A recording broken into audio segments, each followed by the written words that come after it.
conference room here, and we have many joining online. So the title of this webinar is Learning Engineering for Online Education. So today we are very honored to invite Professor Dede from Harvard to give the webinar. So he's a very renowned and well-known educator.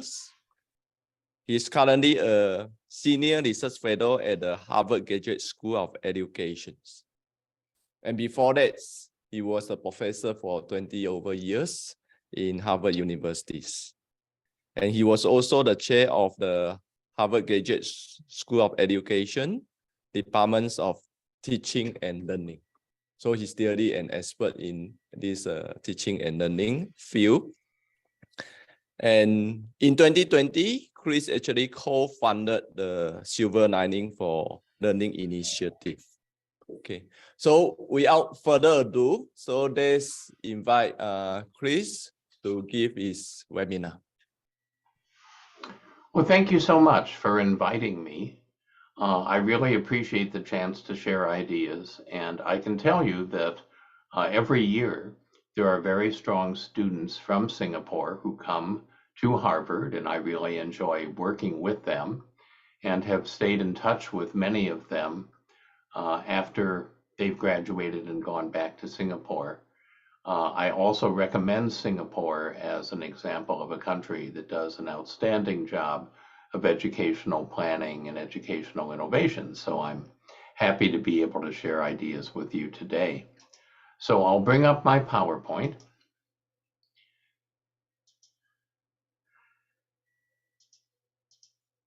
And I hope you can see that.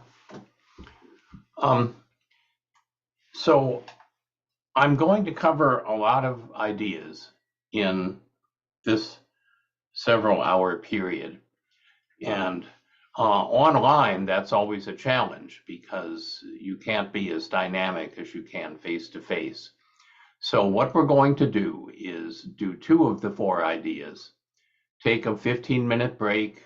Those of you who are face-to-face can have breakout tables. Those of you who are online can go into a virtual breakout and just interact with each other, take a breath, share ideas about what you're hearing, and then we'll do the second 2 pieces. And again, take a little break, and then we'll have general questions and answers. And part of this is because of the density of the material that I'm going to provide. This is a lot of ideas in a short period of time, but you can think of this as like 4 pieces of a jigsaw puzzle. You can look at each piece individually. You can fit a couple pieces together, but it isn't until you see all 4 that you see the whole picture. And the whole is more than the sum of the parts. So let's get started by talking about engineering open-ended learning by doing and personalization. So over half a century ago, a noted professor in the United States, Herbert Simon, proposed the idea of what he called learning engineers. And the concept was that these would be sort of several steps beyond instructional designers, that they would design and redesign learning experiences in particular disciplines by applying evidence-based strategies. So it was essentially agile software engineering, way ahead of its time. And it's a measure of how slow higher education is that was half a century ago, and only now are we really beginning to think seriously about and apply ideas about engineering learning. So in 2019, I was co-editor of a book on engineering learning.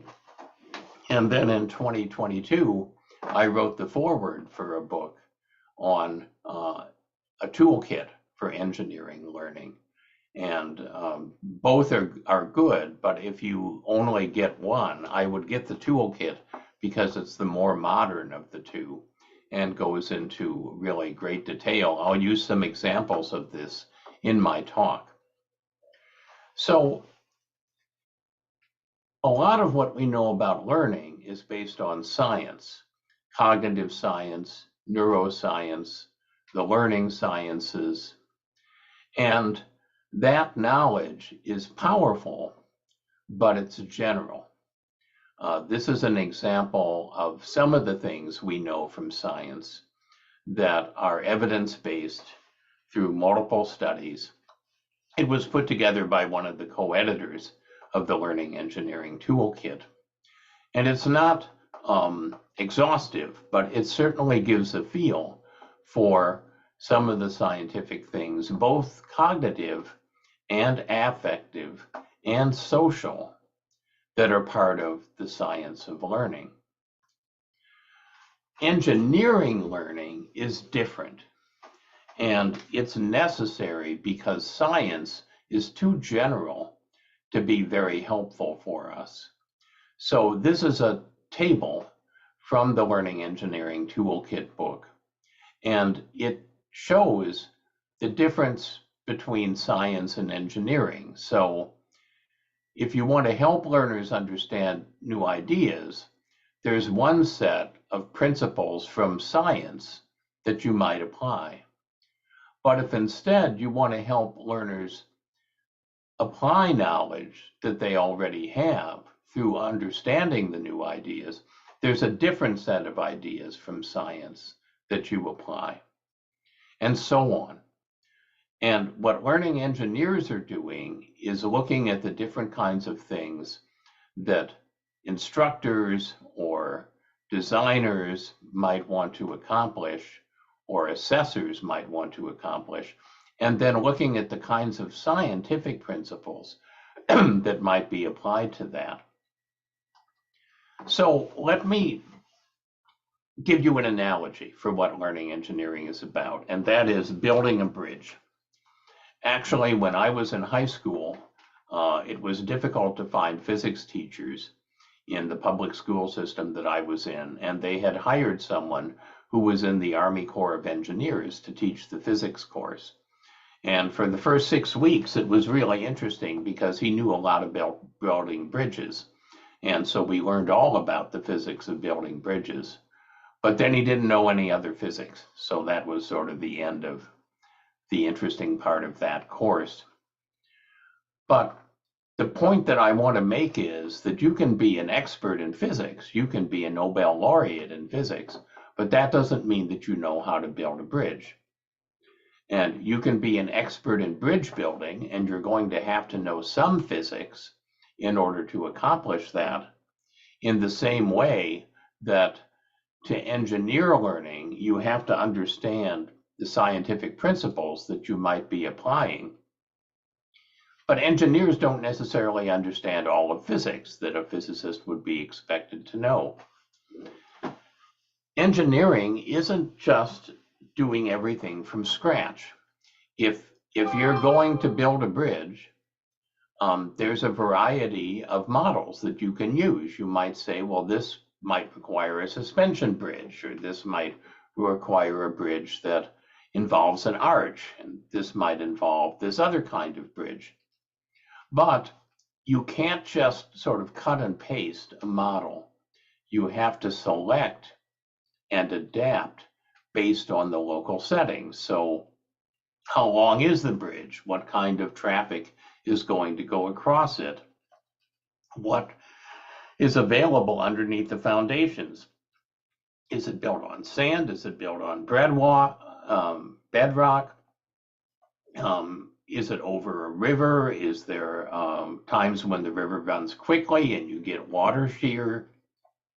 There's a whole set of details, the devil in the details, that physics doesn't really give you much to handle that an engineer understands that are involved in doing this. And learning has not had engineering associated with it. It's had science, but it hasn't historically had engineering.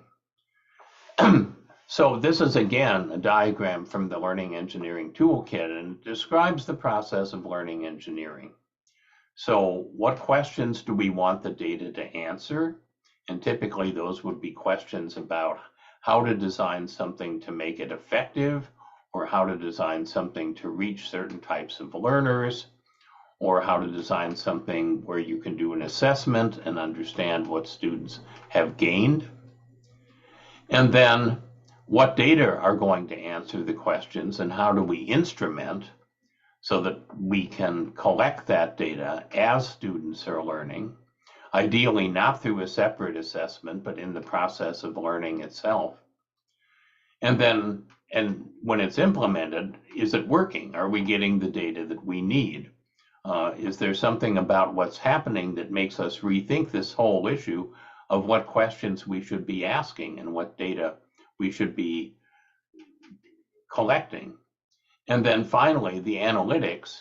What do the data tell us?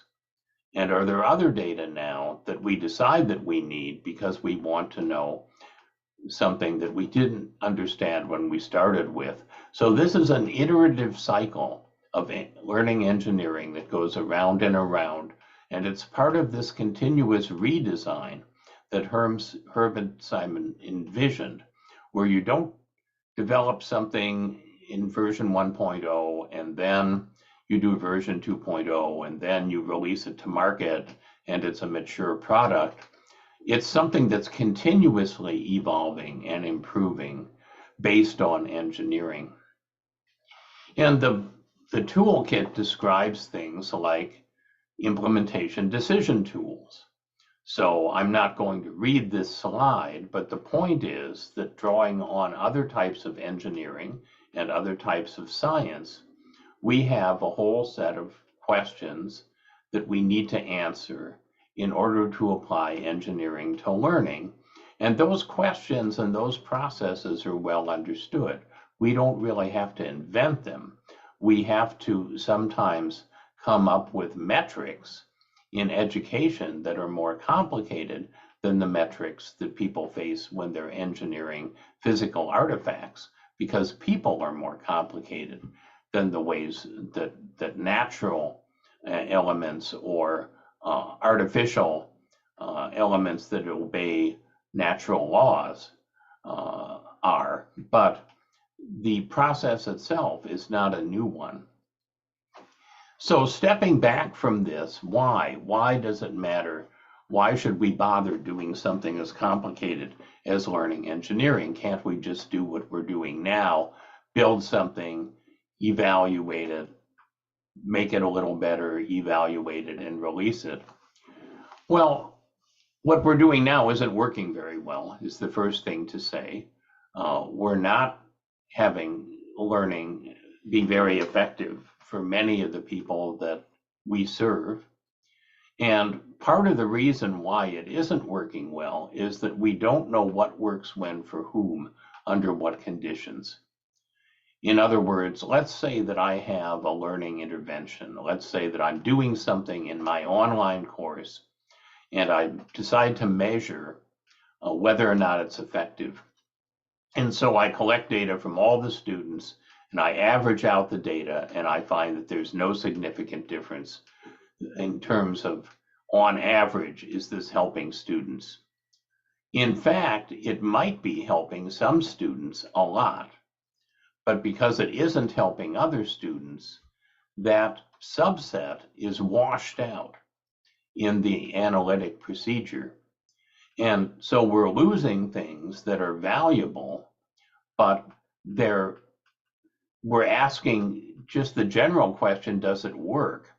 As opposed to asking a more specific question, what works for who, under what conditions? And Mean's article talks about the fact that it's engineering that's the missing thing between science, which is too abstract, and very detailed design documents that tell you how to build one particular narrow thing, but don't generalize to the models, like the models of the bridges. So in her article, Barbara Means talks about examples of the kinds of things that engineering can produce. And these are examples from the work of Ken Kadinger, who is head of one of the big centers research centers here in the United States that deals with intelligent tutoring systems. These are like engineering principles: spaced practice, varied instances, real world problems rather than hypothetical problems. And while we have some of these, we really need to do engineering in order to gain more of them so that we can really build things that are based on previous models and on science, and we don't have to sort of reinvent the wheel every time we decide to do a new innovation that involves technology. So in the book that I co-edited, I wrote the initial chapter on engineering learning. And again, in answering the why question, why is that we can personalize. What works when, for whom, under what conditions is necessary to personalize learning. And by personalize, I don't just mean adapt, where you give the student a problem, you see how they do, and you either give them a harder problem or an easier problem, depending on how they do. We know that that is okay, but it's very limited. Personalization involves student choice and student voice, so that people feel invested in their own learning.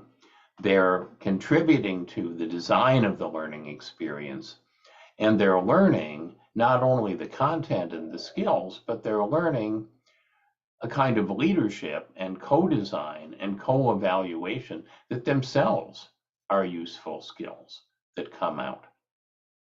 So if we're going to personalize, we have to engineer learning.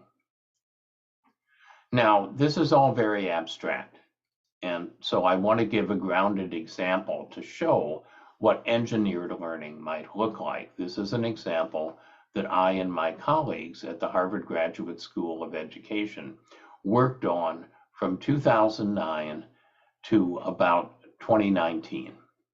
And over that period of time, we received funding to build and study 4 different ecosystem science curricula. 3 of the curricula were for middle school. 1 of the curriculum was for elementary school. And that curriculum involved computer modeling as well as ecosystem science.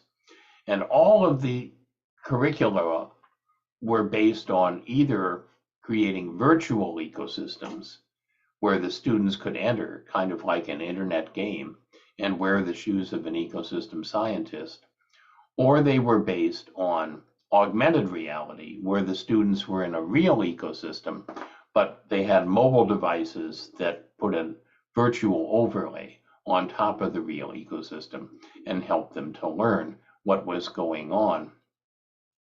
And the point that I want to make about these virtual worlds is that even though these were being used in classrooms, this is like online learning in terms of the data that can be collected. So we can collect much richer data online than it's possible to collect in face-to-face settings. And if you're in a virtual world, even if you're face-to-face, even if you're sitting in a classroom, in the virtual world, second by second, log files are being collected that show your micro behaviors in terms of what's going on.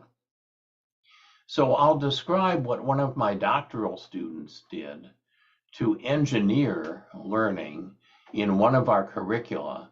EcoXBT is about a pond ecosystem that has an unexpected event happening in which a lot of the fish die, and students can wear the shoes of an ecosystem scientist to try to understand why the fish are dying and whether this is a natural phenomenon or something that they should do something about. So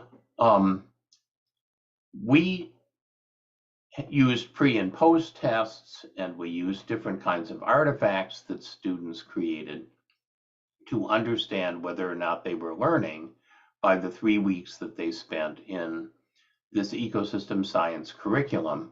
But my doctoral student, Joe Riley, who's now a professor,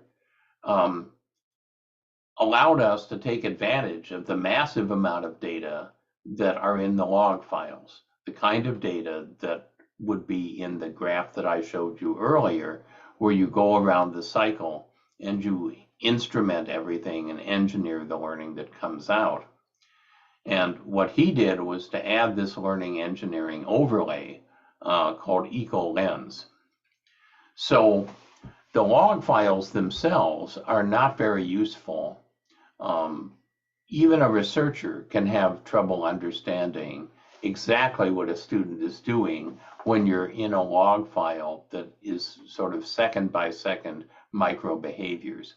And certainly teachers don't have the opportunity to personalize by sitting down and grinding through these kinds of log files. The grain size is too small, but this is the kind of data that you need to engineer. So what Joe did was to create a meta classification system.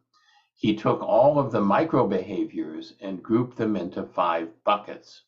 And the buckets correspond to the sorts of behaviors that real ecosystem scientists do when they're in a real ecosystem.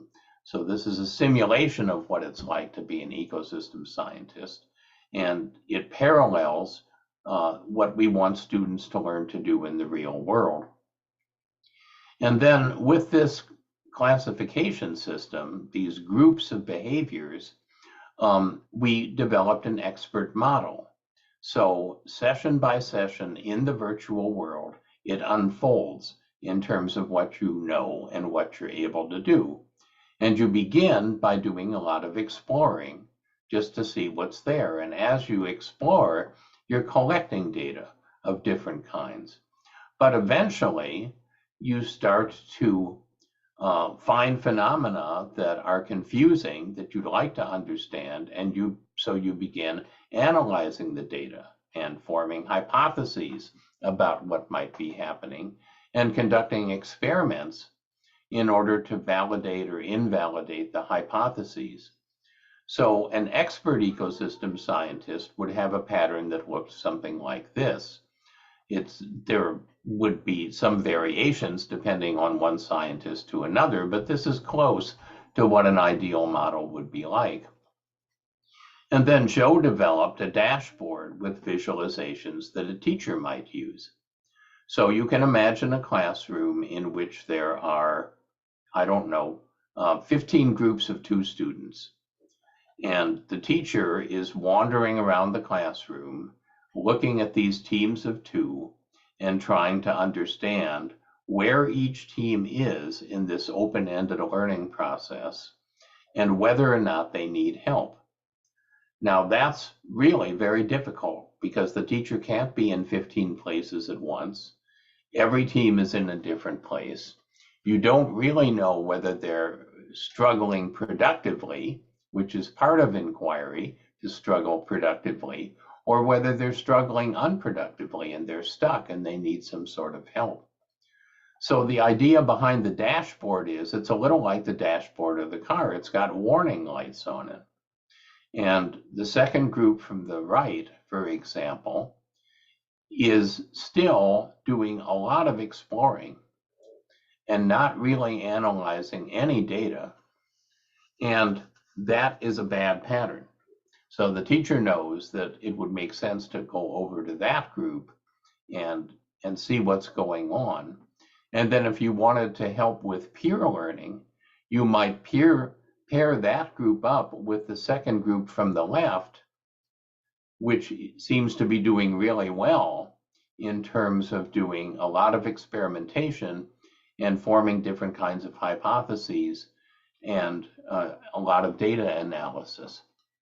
So the idea is that the dashboard provides a kind of engineering that the teacher can look at, and with some variations on this dashboard, which the students can look at and understand where they are in the system and what they might be doing right or wrong. Now, if you think about this, this is a little like an internet game. And in fact, we built these ecosystem science curricula in Unity, which is an engine that's used in many internet games. Because if you're playing an internet game, you have all of these data streams that are coming to you to tell you how you're doing, what your health is, and how much magic you have, and so on, what your accomplishments are, and how far you need to go to get to the next level, and so on. So games know exactly how to engineer, maybe not learning, but how to engineer motivation. And the course that I'm teaching this spring is about engineering motivation. So this is something I think about a lot. But the point is that this is now a way of engineering learning and having the students and the teachers learn better because the learning is personalized down to the level of understanding what each team is doing and what kind of help each team needs. As another example of this, we use concept maps in all of these curricula as a way of measuring what students know and the correct and incorrect assumptions that they're making about causality within the ecosystem. And those concept maps are webs of nodes and links. And again, because the curriculum is a bounded specific situation with a beginning and an end and a set of phenomena that we're simulating, you can identify all the possible nodes and links that students might come up with and which ones actually have value.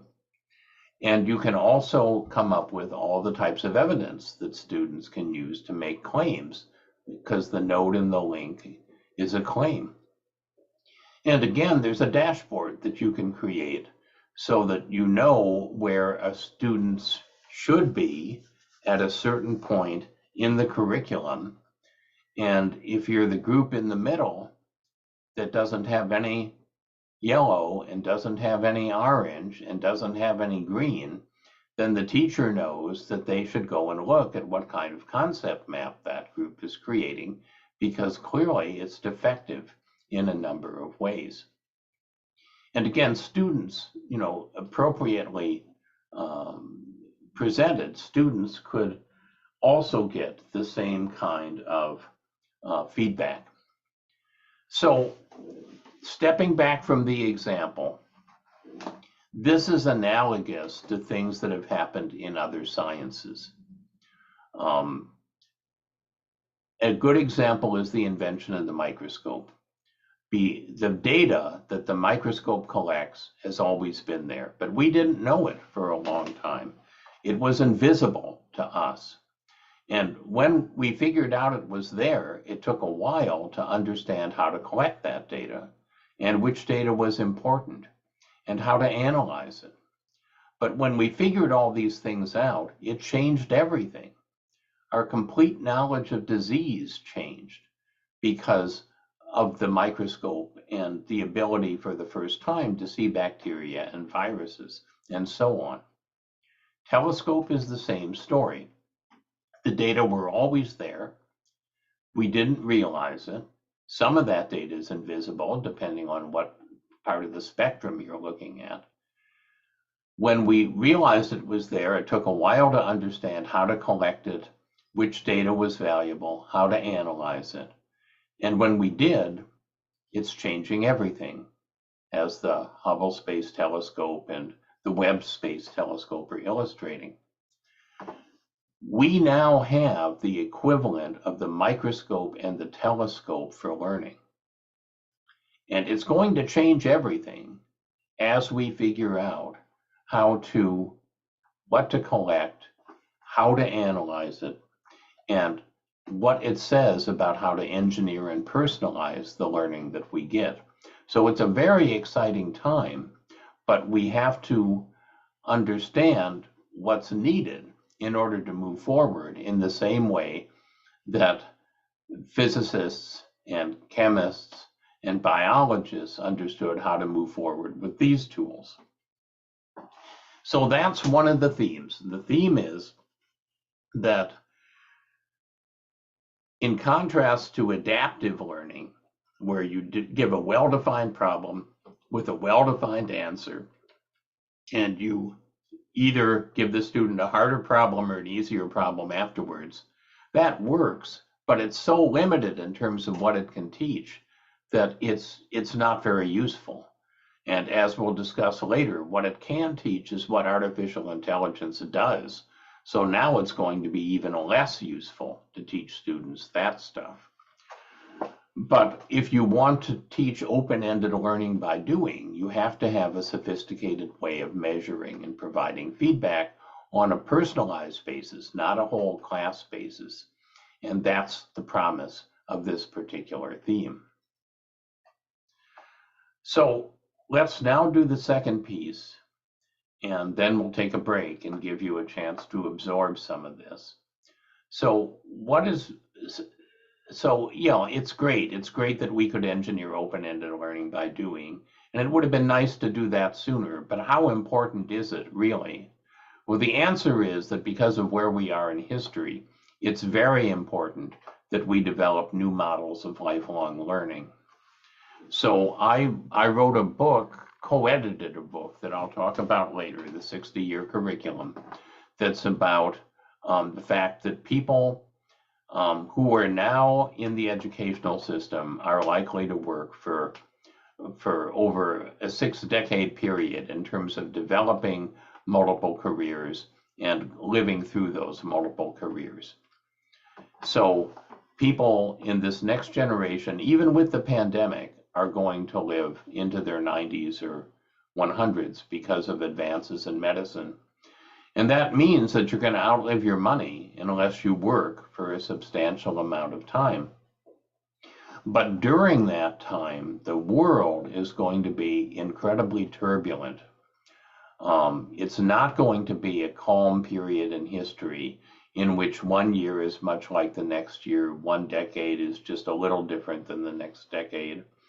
Climate change, massive failure to attain the UN sustainability goals, shifts in the division of labor, which I'll talk about in section 3, and other kinds of breakthroughs in other kinds of technologies are constantly changing the nature of work, the nature of the economy, the nature of civilization and politics in a disruptive way, in an unpredictable way, in a disruptive way, in a turbulent way.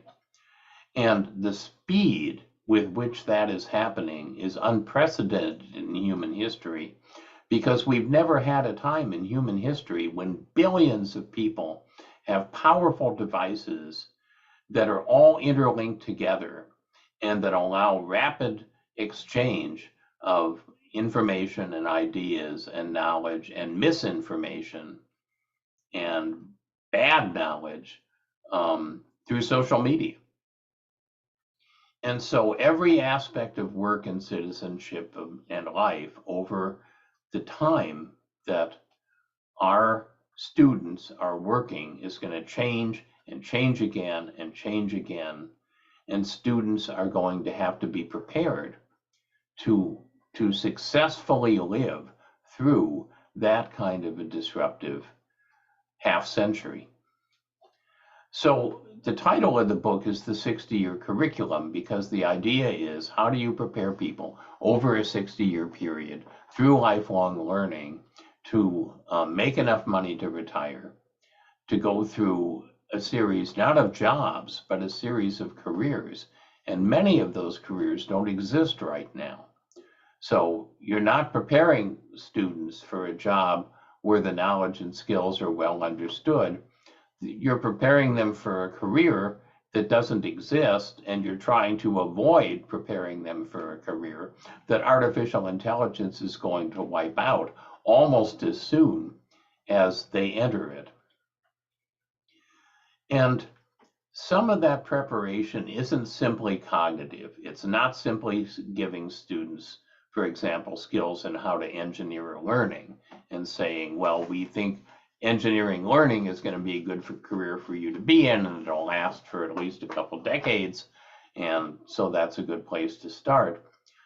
Much of what students need is going to be affective and social, because given the scale of uncertainty and challenge and opportunity thriving on chaos, students are going to need dispositions, flexibility, resilience, confidence, initiatives, things that aren't just skills, they're whole patterns of persistent behaviors. And understanding how we help students acquire these dispositions is something that we're only beginning to do as a standard part of education, but it's something that the book talks about in some detail. So what are these skills that students are going to need?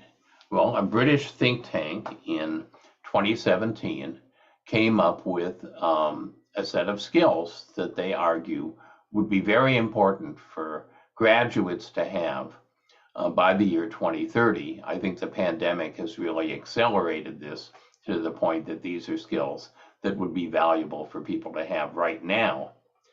And it's an interesting list because these are complex skills. These are the kinds of skills that you might associate with the graduate school at Harvard or the graduate school at NTU. And yet we are saying that these are skills that really the majority of the population needs to have if we're going to be successful in this turbulent global economy and civilization, this digital age. The OECD, the same time, came out with its list of skills. And the two lists are very interesting because they're complementary to one another. So this list from Britain is all about cognition. This list from the OECD is really all about psychosocial skills of different kinds and dispositions of different kinds. And so each list, in a sense, talks about what the other list missed.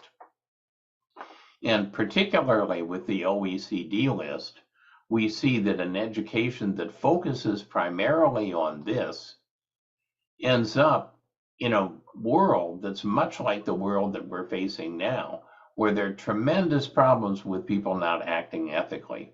There are tremendous problems with reconciling tensions and dilemmas. People polarize and they fight one another as opposed to being empathetic and looking for ways to do conflict resolution. So there's a big shortfall in these OECD level skills in the education that we have provided, and for that matter, the education that we're providing now.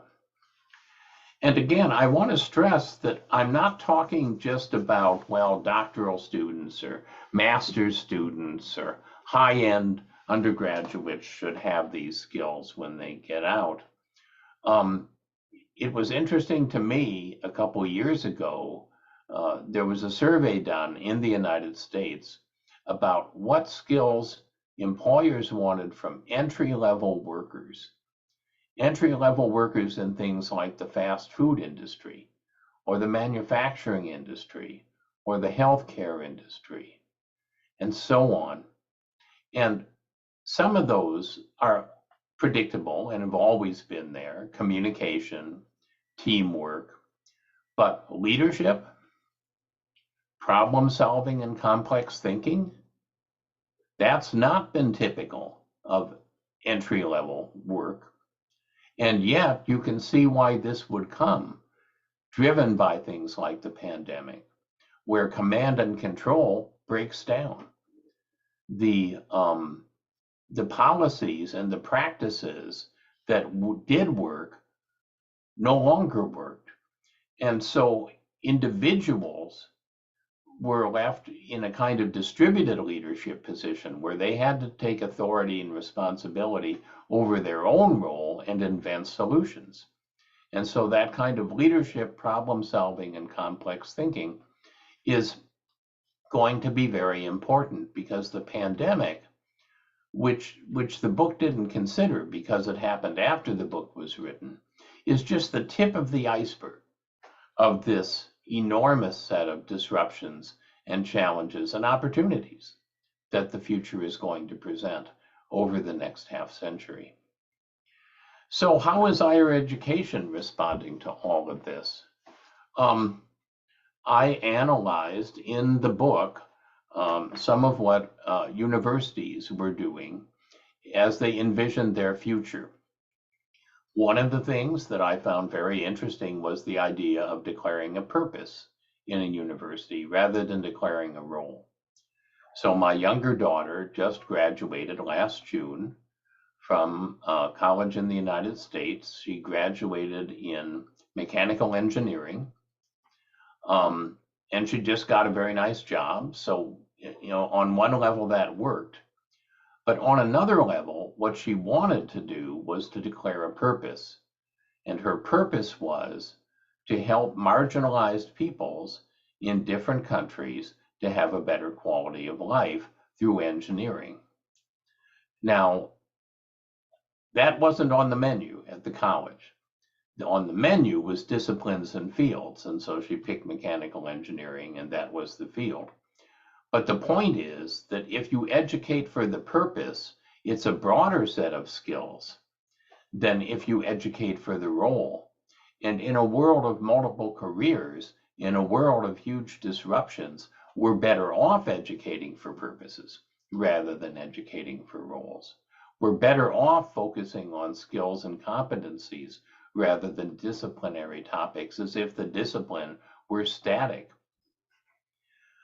We're better off with not generic advising. Oh, you're in mechanical engineering. Here's the standard set of courses.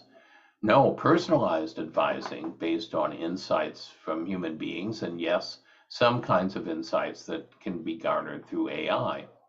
And finally, micro-credentials, mini-masters, not waiting 4 years to declare whether or not you're educated, but in the same way that an internet game is constantly measuring what you're doing and providing feedback, in the same way that an engineered learning experience like EcoXPT is constantly measuring what you're doing and credentialing your skills and providing feedback.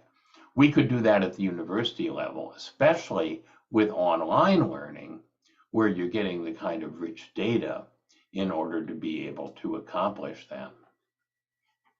So one of the things that, if you're finding this interesting, you might consider looking at is a recent episode of Silver Lining for Learning.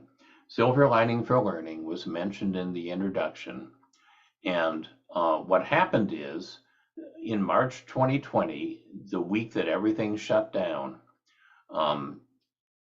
several of us from different universities in the US who were identified as experts in online learning got together and said, this is a huge challenge and a huge opportunity. The challenge is that people don't know how to do remote learning, and they're going to do it badly.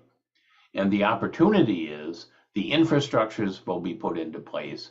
People will gradually learn how to do it better, and it's going to accelerate the development of online learning much faster than would otherwise have been the case. The silver lining of the terrible tragedy of the pandemic is that it opened up a wave of potential transformation in digital learning.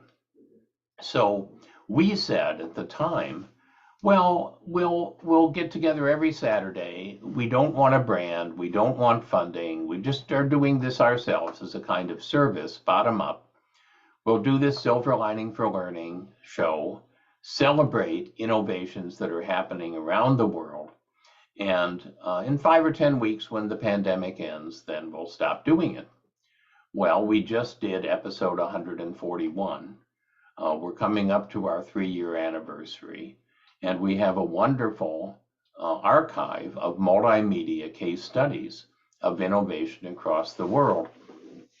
And I'm bringing up this particular case study because this is an episode that I hosted in which a representative from Harvard, a representative from Stanford, and a representative from MIT got together, and each talked about a report that their individual university did about what they learned from the pandemic that was now shaping classroom learning.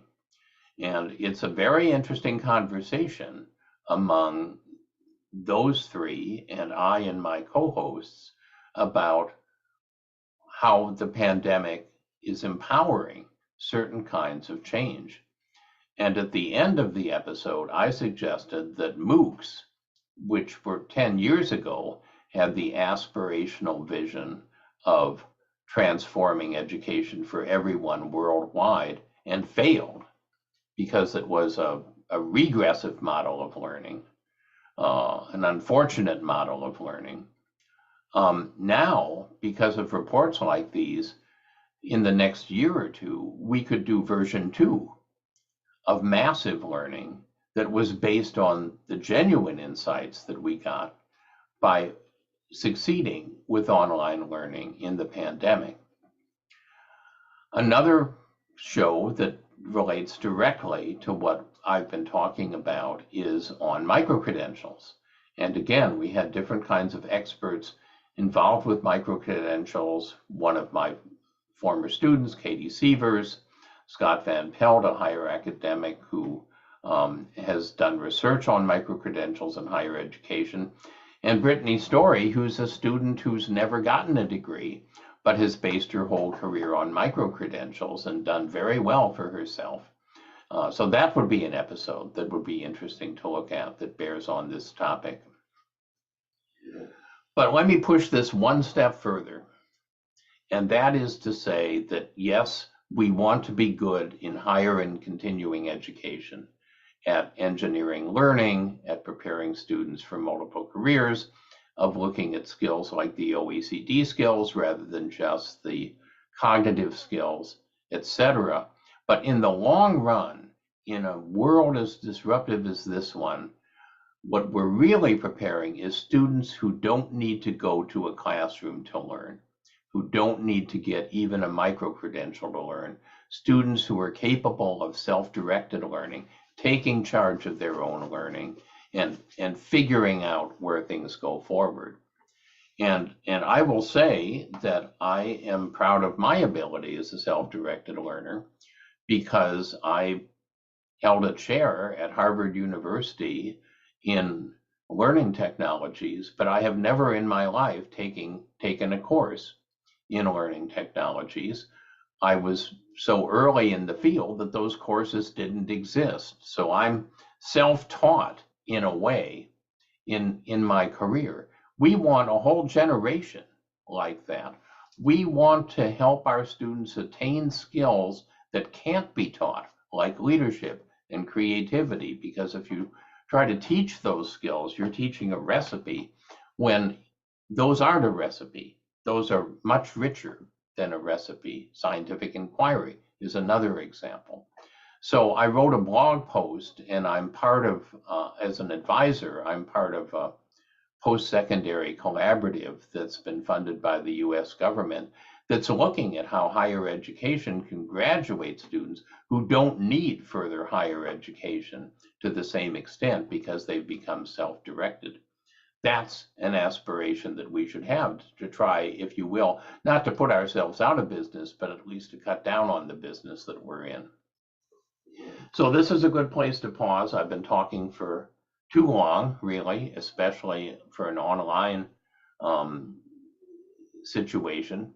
So what I want to do is to take a break for about 15 minutes, and to ask you to think about two questions. One of them is, what have you seen that you feel is developing the kinds of knowledge, skills, and attributes that I'm describing as essential for lifelong learning and for success in the future? And the other is, if you have seen things like that, how scalable were they? Did you see things that, whether or not they were labeled as learning engineering, might be classified as learning engineering, that really allowed personalization at scale, that really allowed engagement at scale, which is where the MOOCs fell down so badly? They taught things, but nobody was engaged by them, and people dropped out like crazy, and so on. So I think for those of you who are virtual, we're going to create some breakout groups that you can go into and interact with people, in groups of 4 or 5, just to share ideas about what you're hearing. For people who are face-to-face, you can form a face-to-face breakout group and talk about these things. It'll give me a chance to regroup and get ready to do another chunk of too complicated sets of intellectual ideas. But take the 15 minutes, think about these big questions or other big questions that come to you. And when you come back at your time, 10, doing arithmetic in my head, about 10 o'clock, no, 10:10. When you come back at 10:10, then we'll do the second chunk of material. Thanks for listening so far. Hope you're finding this interesting.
Okay. Perhaps you can send a message to the breakout groups that we're going to close them in 1 minute.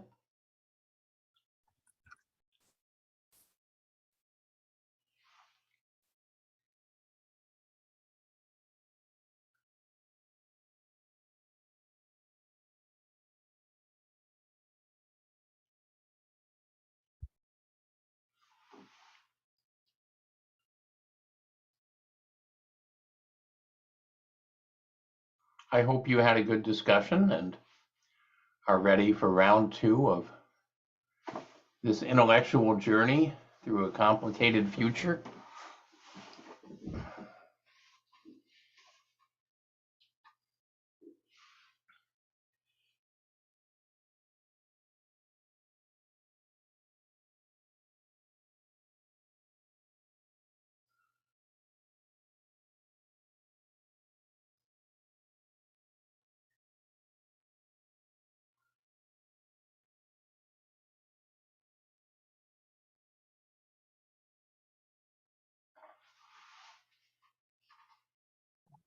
I'm going to close all the rooms now, and they're going to come back to the main room.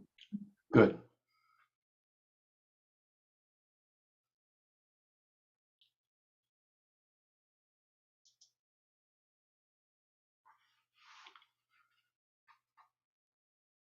To complete that.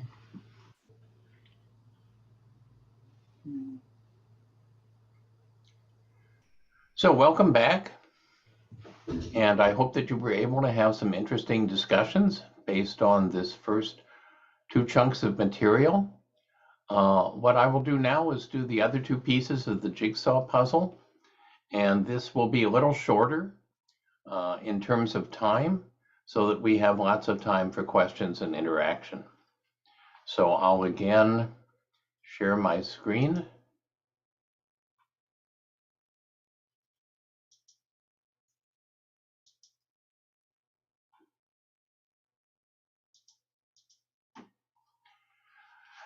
So my expertise within learning technologies has always been on emerging technologies. And as you might imagine, in the over half a century that I've been teaching, I've seen quite a few emerging technologies, some of which have become mature and some of which have disappeared. And 2 of them are going to be particularly important, I believe, in this picture of a future that I'm painting for you. One related to artificial intelligence and one related to immersive learning, different forms of XR. And these are both fields in which I've spent decades already working. So I want to first talk about something called IA, intelligence augmentation, which is a complement to AI, artificial intelligence, IA rather than AI. So I said earlier that the world was going to be disrupted by technologies, and one of the disruptions is that as AI gains in capabilities, it eliminates some occupations, which has been the major focus of the media and of a lot of discussions by economists. Oh, these jobs are going to go away because of AI, like a lot of bank teller jobs. But really, the much bigger impact that's much less discussed is that people will increasingly not have their job disappear, but their role will be shared by an AI partner. And depending on how that's done, the human being can be empowered or the human being can be diminished. So economists talk about the division of labor, which is what parts of work are done by machines and what parts are done by people. And of course, over the centuries, more and more work has been done by machines, less and less work has been done by people. And we see that trend occurring in the present, in part because of AI, probably more than any other single factor. What's increasing the proportion of work that machines can do is the abilities that AI is giving to machines. So we might think that that's just going to be true for factory line workers or postal workers or things that seem to have a pretty obvious recipe behind them. But actually, it's going to be true for jobs that we haven't thought about as amenable to being augmented by AI, such as my job as a university professor. So I'm part of a national AI institute for adult learning and online education here in the United States. I'm the associate director for research and a co-PI on that institute. And I'll talk about the institute more later. But one of the things that my colleague, Ashok Goel, the director of the institute, has been building for years is AI assistants for university professors. And these are very narrow kinds of assistants.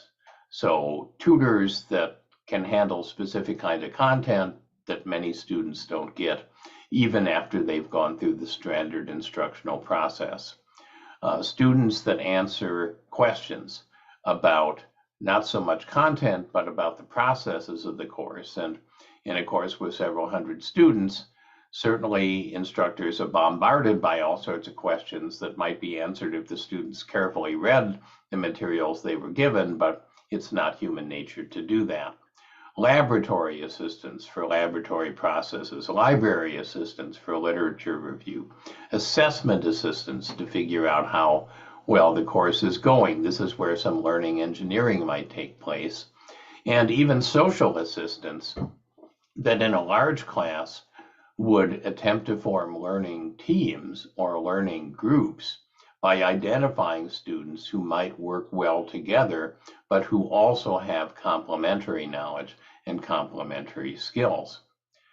So you can imagine me and others like me in the near future being surrounded by assistants like this. And this could be a very good thing or a very bad thing, depending on what I, as the human being, do. If I just say, oh, great, now I don't have to spend as much time with all of these activities because AI is taking them over, my job is de-skilled. And to some extent, I work for the AIs because the question answering assistant might say, well, here's a question I don't know the answer to, so you answer it. But if I upskill, if I take advantage of the fact that now time and energy that I used to spend is being done by something else, I can go much deeper into personalization of the content on the human side of the equation in ways that AI can't do. And that is the central puzzle of AI and the disruption of work. Are these AI partners going to de-skill us, or are we going to upskill? So what do I mean by the machine part of work and the human part of work? Well, intelligence, which in this situation means really practical wisdom, how do you get things done, involves complementary roles of judgment and reckoning. And an example of that, if you're familiar with science fiction, is Star Trek: The Next Generation, where Captain Picard, the wise starship captain who exercises judgment, is greatly aided by Dede, who looks like a human being but is actually a machine, an android, who has a lot of advanced data science and artificial intelligence capabilities. And the two of them together form an intelligence augmentation situation in which the team can do things that neither one could by themselves. And in fact, the answer to a lot of these puzzles with artificial intelligence can be found in science fiction, which literally for decades has been looking at this issue and speculating about how it might be resolved in productive ways. But let me give a less fantastic example. So reckoning is calculative prediction. It's what you can do if you have enormous amounts of data and you're really good at finding patterns in it. Judgment is practical wisdom. It's what you do with calculative predictions that give them human wisdom on top of the calculation. So here's an example. Oncologists, doctors who specialize in cancer treatment, now have AI programs that can really aid what they're doing. They can do things that the human being cannot do, like scan 1,500 online medical journals every morning looking for new work that might inform the treatment of the patients that the cancer specialist currently has, like looking at the medical records online of patients all across the world who have similar forms of cancer, looking at how their treatment is going and providing advice to the oncologist, and so on. But you would never want the AI counseling the patient about what to do, which treatment to use, because AI doesn't understand a whole set of things that human beings understand. It doesn't understand pain, doesn't understand death, doesn't understand that some people value quality of life and other people value quantity of life, doesn't understand any personal and cultural beliefs about death that someone might have, or spiritual beliefs, or family circumstances and community circumstances that might influence the decision. Those things are judgment. So IA in this situation is the AI doing what it's good at, that the human being no longer needs to do, but not doing any of what the human being is good at doing, which is the core of successful counseling of the patient. And if you drill a little deeper and you ask, well, where does this calculation versus judgment come from? It comes primarily from three things. Human beings have a body, a biological body, and that body involves certain kinds of knowing that machines don't have. Machines don't understand pain, death, lots and lots of things that have to do with the nature of having a body. Human beings are part of families, societies, cultures, and so on. Machines don't have any of that, none of that background and knowledge. And most human beings, at least, are born with some degree of ethical sense, some degree of spiritual enlightenment that can be increased or decreased over their lifespan. And again, machines have none of that.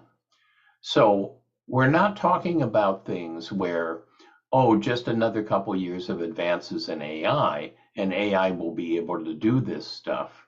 No, this is things that AI will not be able to do for decades, maybe never. And what we should think about AI as is not sort of an inferior version of human intelligence that's getting better and better and may surpass human intelligence, but instead as an alien intelligence that has strengths and weaknesses completely different than human intelligence. So these teams, when they work well, and myself as the professor surrounding by the agents as an example, the opportunity is that it lets people go deeper on judgment and decision making, which is very much the OECD set of skills, whereas AI has more of the British set of skills that I described earlier. But this only works if people upskill. And if they don't upskill, then this doesn't work out well. This doesn't have a happy ending. The person is de-skilled and ends up working for the machine. So a big part of our educational system now involves asking, in a world in which AI is steadily becoming more powerful, in a world in which we're going to be working with AI partners in almost every conceivable form of work to some extent, what should people be teaching and learning? Are we really preparing people with judgment?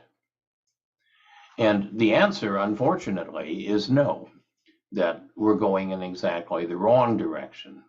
Rosemary Lukin wrote a book in 2018 in which she points this out, that what we use typically to measure whether or not somebody is going to be successful in life and therefore deserves higher education is high stakes tests.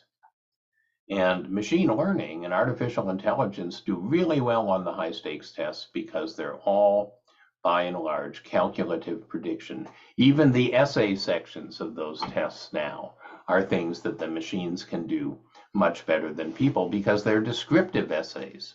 They're not narrative essays. They're not artistic and creative essays. They're descriptive essays, which is what ChatGPT is capable of doing.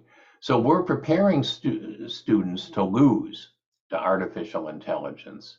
In the Gaokao, in the SAT, in the GRE, in the law exam, in the medical exam, we're in the wrong direction. We should be inculcating and measuring judgment, and what we're doing is calculative reckoning. So if this was of interest to you, there's a couple resources that you can use to go deeper than I'm going to be able to go today.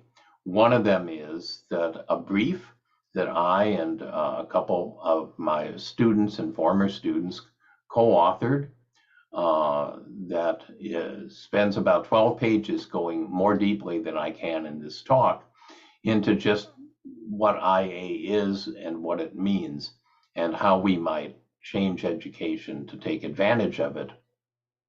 The other is that this past week, the Harvard Ed School released a podcast in which I was interviewed more broadly about AI, not just about IA, but about AI overall in education.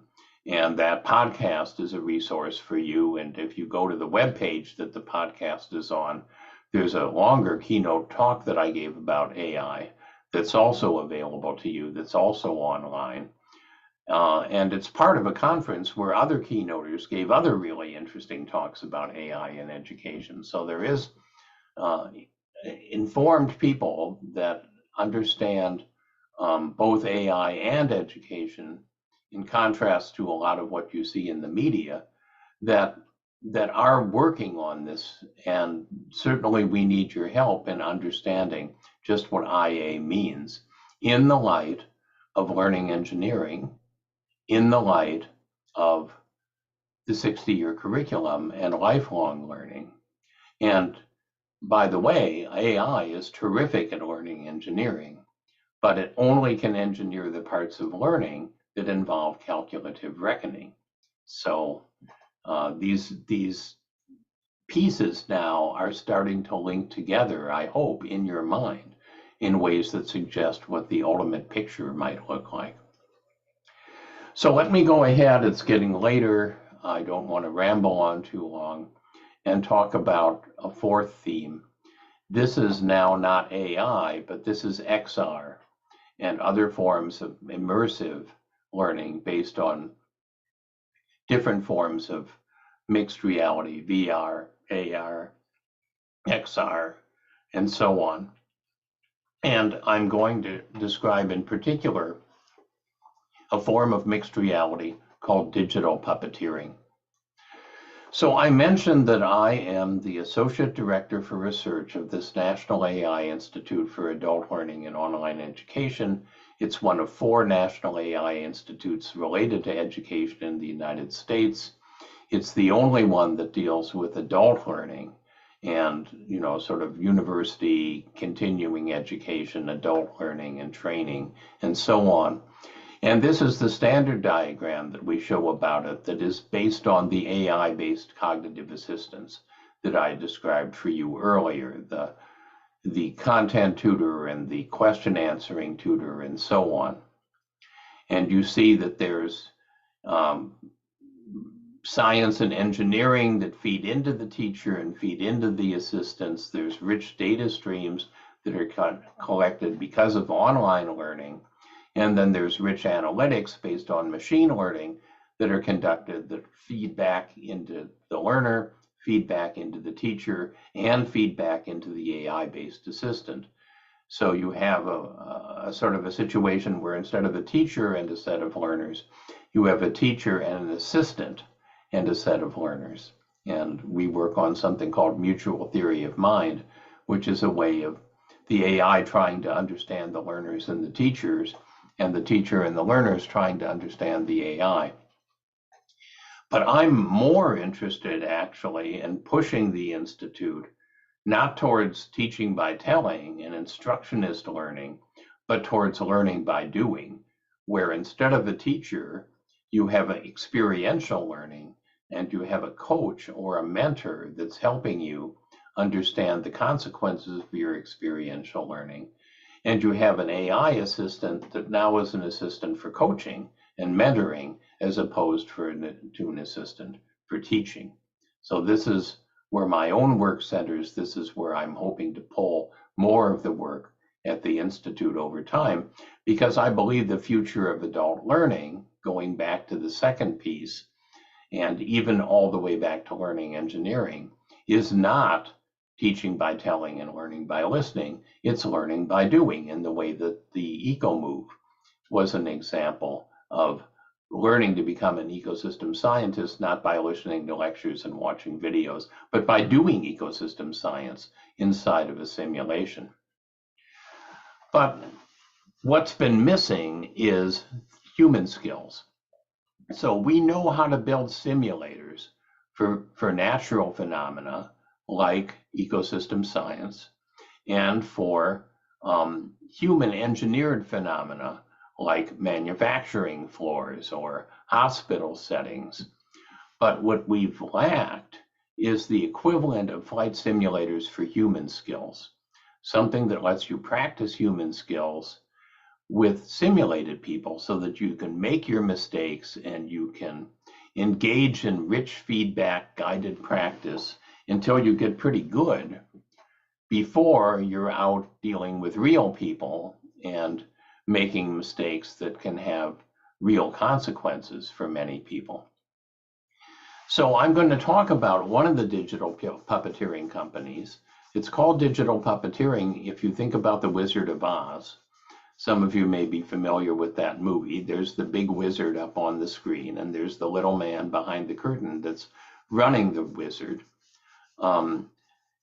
Immersion, a simulation specialist seen here on the left with special hardware and software can play up to 6 or 7 virtual people at the same time.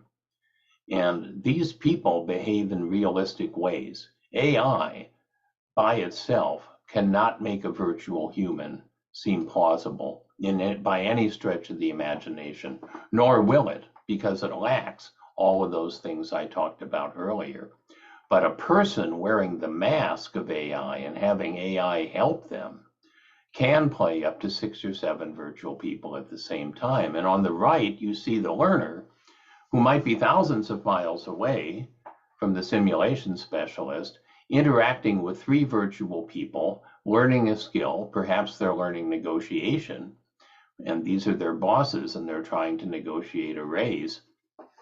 And all of those people are played by a single human being, the simulation specialist. Now, it's interesting to look at the interface that we have here, because what the simulation specialist sees is she sees the 3 people that she's playing here in this simulated workplace interaction. She sees the learner in the center of the screen through the webcam, and the learner can be instrumented so that you can pick up heartbeat through the webcam. You can pick up other kinds of physiological data through the webcam. So you have these very rich data streams that you see in dashboards all the way around the rest of this. And based on that rich stream of incoming data, the simulation specialist can take the script that they've been given and improvise around it to handle different things that are happening inside of the simulation, and also what's happening with the learner. Are they feeling overwhelmed? Are they looking bored? How do I keep them in flow so that they're really deeply engaged and right at the limits of what they can do, but not beyond what they can do, and so on. So this is like the equivalent of what I demonstrated for you with Joe Riley and the ecosystem dashboards, except this is now for a human simulator, and it isn't quite as far along. We're still learning how to do this well. There's all sorts of interesting things that are starting to come out of this as companies like Mersion increase the span of what their simulation specialists can do. For example, people are learning how to do inclusive teaching and how to handle simulated autistic students or simulated neurodiverse students before they make mistakes in handling real students and damage the students in consequence. And I and one of my colleagues, Professor Rhonda Bondi, have trained literally hundreds of teachers using immersion technologies with different kinds of classroom discourse situations, and established that this kind of experiential learning and coaching is very useful, as have other people in teacher education. So the point that I want to make here is that both AI and immersive learning are profoundly changing the nature of what we can do, and they are empowering things that are on the side of wisdom, practical wisdom, judgment. And we're no longer limited to ed tech predominantly empowering things that are reckoning, that now are being taken over by AI. And so the hope is that we will do a good job of upskilling based on these technologies in order to be able to achieve the kind of vision that I was describing earlier, because we have big challenges, but we also have big and very interesting opportunities.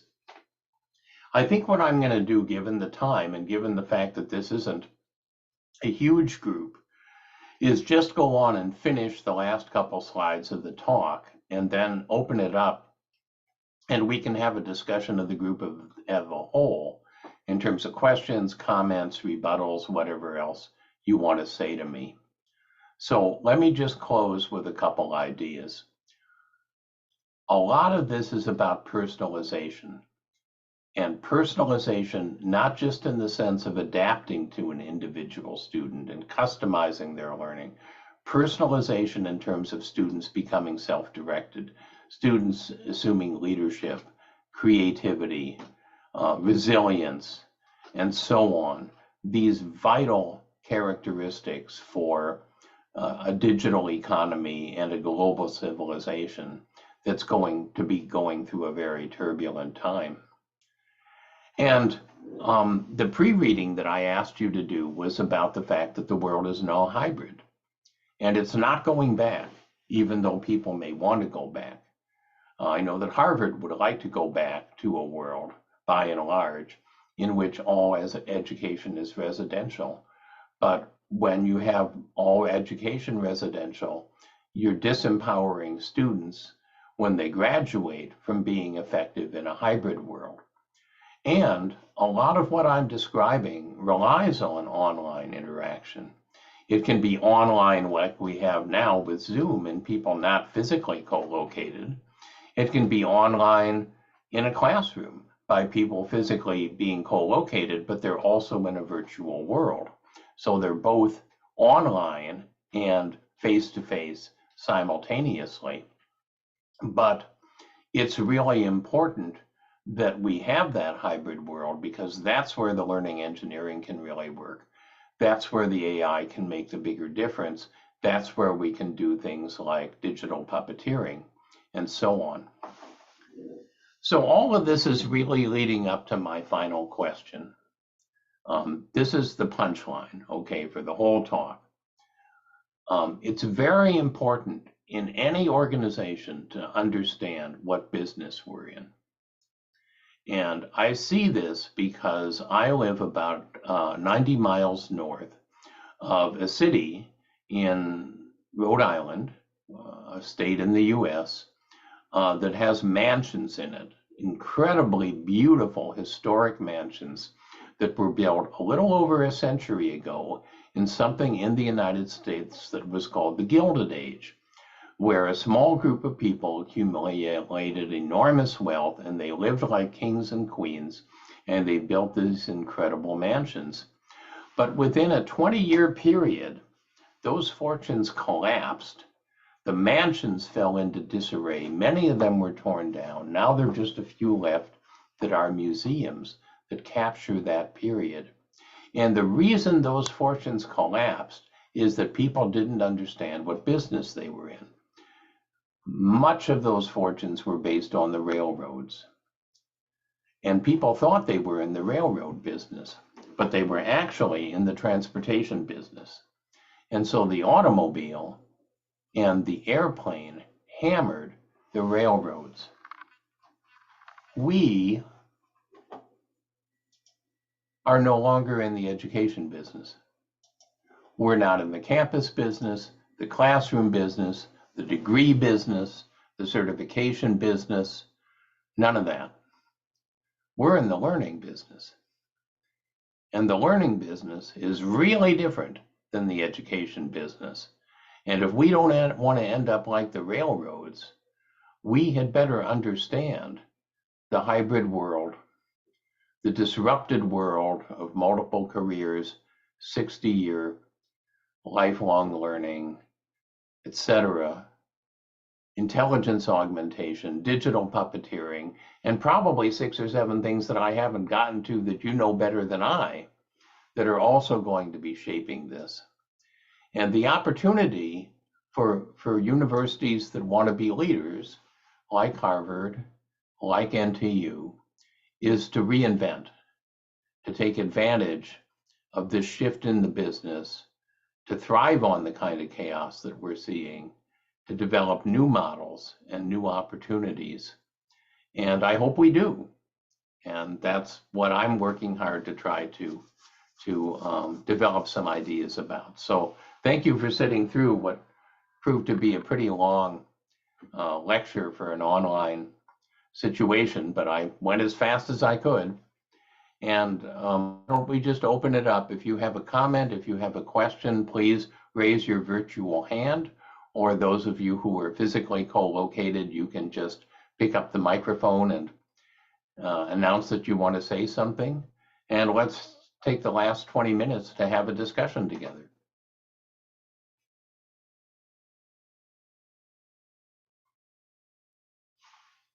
Okay, thank you, Chris, for the interesting talk.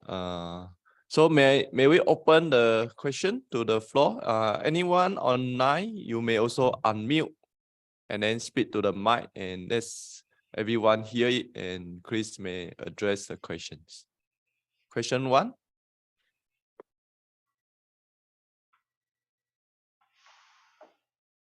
Okay, the first question. What do you think will be the role of educators?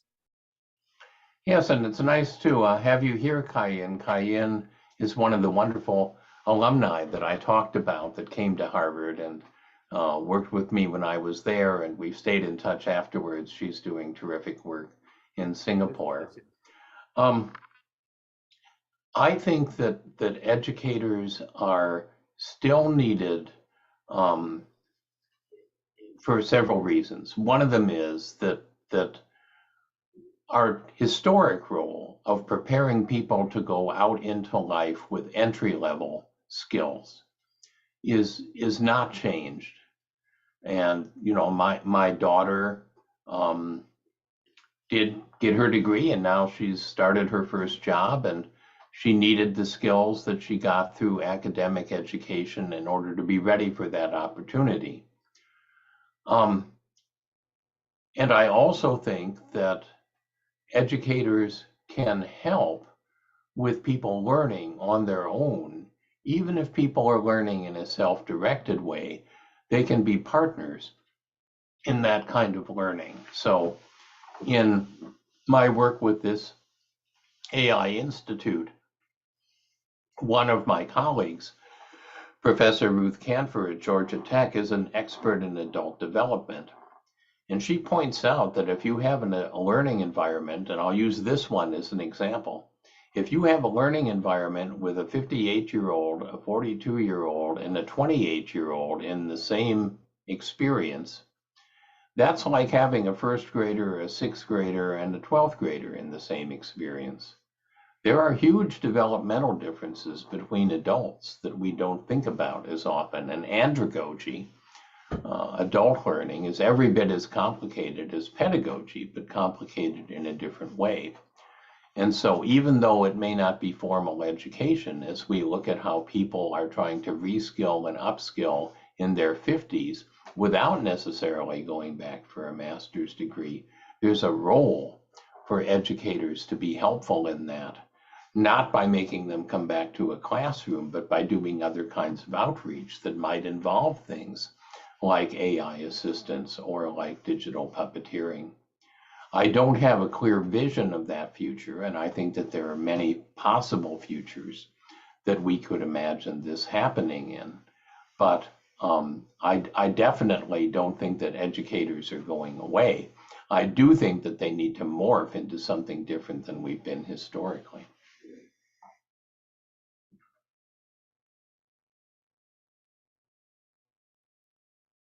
Okay, can we invite the second questions?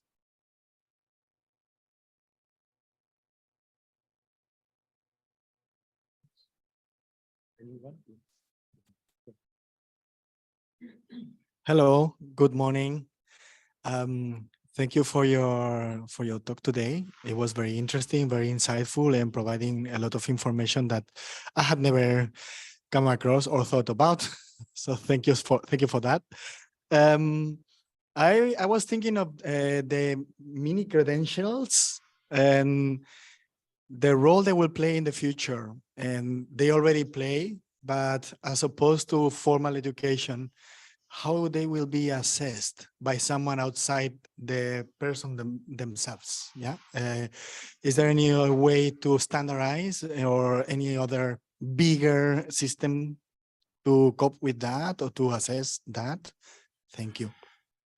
Yeah, there's many things that are called micro-credentials or mini credentials, and some of them are good and some of them are not so good. So that's the first thing to say. The Silver Lining for Learning episode that I referenced in the talk is an hour of people really trying to answer the very good question that you asked about how do you make sure that these things have quality. What I would say is that the really good mini credentials are based on performances. They're not based on proxies. So let's say that you come to a job and you say, I'm a really good negotiator, and I think you should hire me because I know that I'm applying to work in a law office and lawyers do a lot of negotiation, and I can really bring that to the table. Now, a proxy would be to say, I took 5 courses in negotiation and I got an A in them. But you know, and I know, that that doesn't mean that this person can negotiate their way out of a paper bag. It just means that they've had some kind of test-based theory of negotiation. Or maybe the person might say, you know, I had an internship in negotiation, and I was an intern at a firm of negotiators, and so I saw them in action, and so I know how to negotiate. Well, not necessarily. There are plenty of people who are interns who don't learn the skills of the people they're interning with. The way that you establish whether or not you're an expert negotiator is by a demonstration of competence. So with something like digital puppeteering, we can say, okay, Here's 3 simulated negotiation situations. Let's see how you do. That would be a valid micro-credential. And in the past, that's just not been feasible.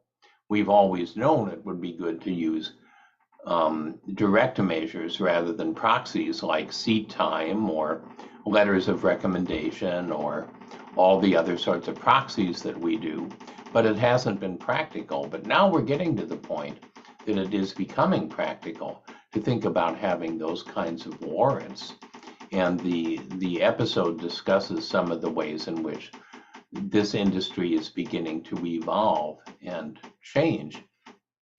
And we are approaching the point, as one of the 3 people in the episode demonstrated, where you may not want to have a degree at all. But if you're attending a kind of an educational institution that gives you the right 15 micro-credentials that are performance-based, you're going to have no difficulty getting a job.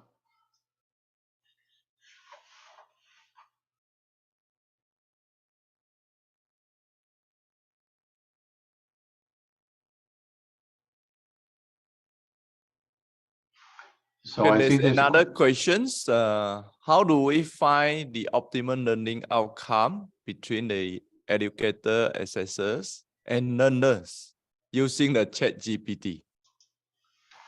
Well, it's important to understand what ChatGPT is and is not.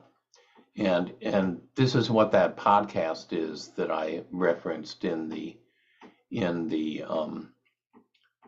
slides, and the longer keynote that I did that was 45 minutes about AI.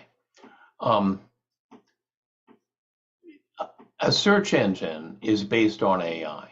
Okay, so when search engines first came out, people were excited because they said, wow, now instead of spending hours trying to find something in the library, I can spend seconds and find this. But then they found, but now I have to filter, because if I get 2 million hits, how do I find the 5 that are actually worthwhile? So AI provided a kind of a partner that eliminated part of finding things, but at the cost of building and filtering things. So how does this relate to ChatGPT? ChatGPT is the next step in that partnership. Now you say, here's my question, and instead of the search engine returning 2 million hits, ChatGPT says, here's your answer. I looked at the 2 million hits, I picked out what is valuable for you to know, and here it is. Now, how good is that? Well, not very good if you're reading all the ways that ChatGPT makes up information or returns erroneous answers of different kinds or biased answers of different kinds. I personally would rather use the search engine than use ChatGPT. And when I talked about this with my students, I said, you've got to do better than ChatGPT, because nowadays, if you want a job, when you go in, it isn't just where's your transcript, where's your recommendations, okay, we're going to hire you. Usually you're given a performance of some kind you have to do. When my daughter went out looking for jobs, they would hand her a piece of equipment and they would say, can you debug this piece of equipment right now, right in front of us? And so she had to do that. If you're going in and you want a marketing job, they might say, okay, you've got half an hour. Here's a marketing plan challenge. Come up with a marketing plan. Now, where does ChatGPT come in? If you, at the end of that half hour, if you produce a marketing plan and the boss types the same question into ChatGPT and he gets a comparable plan, you're not going to be hired, right? Because the boss is going to say, hey, I can get that from ChatGPT for free. Why should I pay you? So you've got to be better than ChatGPT. Now, how hard is that? I don't think it's necessarily very hard, but it involves judgment. It doesn't involve reckoning. So let's take descriptive writing. Copy editors are losing their jobs now, and I'm very sorry for them. I think it's sad that that job is disappearing, that they're being thrown out into the workforce and not knowing what they're going to do next. But what they ought to be doing next is becoming reporters. And the reason is that reporters don't do descriptive writing. Any reporter that only does descriptive writing will end up doing the obituaries. Reporters do narratives. They do storytelling. That's what good reporting is. It's weaving together descriptions into a narrative that understands the audience and that captures the minds and hearts of the people reading it. That ChatGPT cannot do. It does descriptive writing.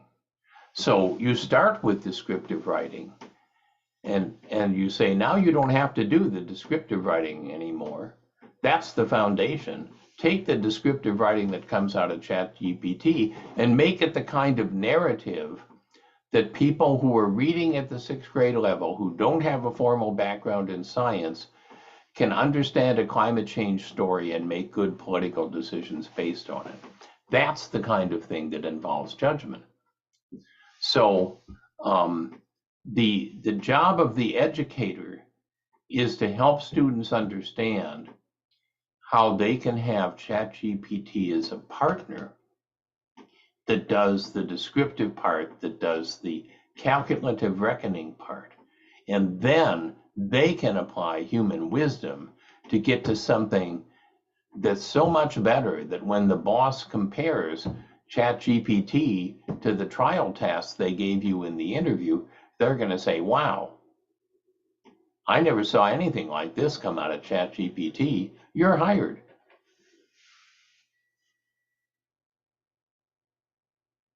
Thank you. We have another questions. Can you share your thought regarding what we need to educate undergraduate or graduate for our future skills in terms of creativity and innovations? So I think that those skill sets that I shared in the 60-year curriculum section. And by the way, this PowerPoint is available to all of you. This is being recorded. I know that it's pretty dense intellectually, but maybe by looking at some parts of the recording twice, it'll become a little easier to unpack this, especially if you do it as a group and you discuss, you know, the little pieces of it, which just didn't work within this format. The list that came out of Britain, the Nesta list, is a really good description of the cognitive kinds of skills that are involved. And something like complex problem solving is not simply reckoning, because if you're complex problem solving for something that human beings are going to find acceptable as a resolution, there's a lot of judgment that AI is not going to understand, like the cancer patients. But the OECD list is even more important, because this is where we're not doing anything with education at all. We're graduating people from everywhere, including from Harvard, who are completely unethical. And so they're using all those advanced knowledge and cognitive skills in order to make the world a pretty miserable place. And we're graduating people who, when they're faced with a conflict, their response is to escalate the conflict as opposed to understand how to resolve the conflict. We're graduating people who are xenophobes, who are terrified of anybody who's different than they are, as opposed to xenophiles, people who see an opportunity in people who are different than they are, who see the whole as being more than the sum of the parts when they interact with someone different than they are. So we we can unpack the skills that we need, in part by looking at reports like the OECD report and the Nesta report and so on, and unpack by looking at how badly the world is broken now and saying all of these people that are breaking the world graduated from higher education. And many of them graduated with high honors from higher education. What did we do wrong? What are they lacking that we didn't give them that now is leading to such a dysfunctional outcome? And how can we build that in? I'll tell one more thing and then we're pretty much out of time. And anyway, I'm starting to preach, which is not a good thing. There's a game called Quandary. You can find it online. I think it's like quandarygame.org or something. It's a game in ethical decision making. And I was one of many people who was responsible for creating that game about 14 years ago. And since then, it's lived on the internet. It's free. It's had 2 million plays. And it's good. It's a fun way of learning ethical decision making. We're now applying to a funding source to build Quandary 2.0, which will incorporate more adult learning in real world settings, and which also will give you an AI partner in terms of making ethical decisions. That's the kind of thing that we need to be infusing into more of our education, not morals, because different people have different moral beliefs, but ethics in terms of understanding how people with different moral beliefs can still find a way to get along and to negotiate in a way that leads to a win-win situation if they have an ethical reasoning process. So the scary thing isn't that it's really difficult to figure out a way to improve what we're doing now. The scary thing is that it's really easy to figure out a way to improve what we're doing now. What we're doing now is stupid on so many levels, it's hair-raising. And so, you know, in a way, this talk has been about, this is broken, this is broken. By the way, this is also broken. There's something else up here that's broken. We need to do a lot of transforming and a lot of fixing. And I hope the resources that I've identified, I hope that things like Silver Lining for Learning and some of the exciting things that are happening in Singapore, and I know that Singaporean education is much better than some of the education that's produced a lot of the dysfunctions that I'm talking about, that there certainly are strong ethical themes and appreciation for diversity in Singapore that are models for the world. I hope we can build on all of that and create a bright future. So thank you again for putting up with all of this online, and happy to continue interacting with you in whatever ways will be useful. Take care, and thank you for inviting me. Okay, thank you. Okay, you're very quick.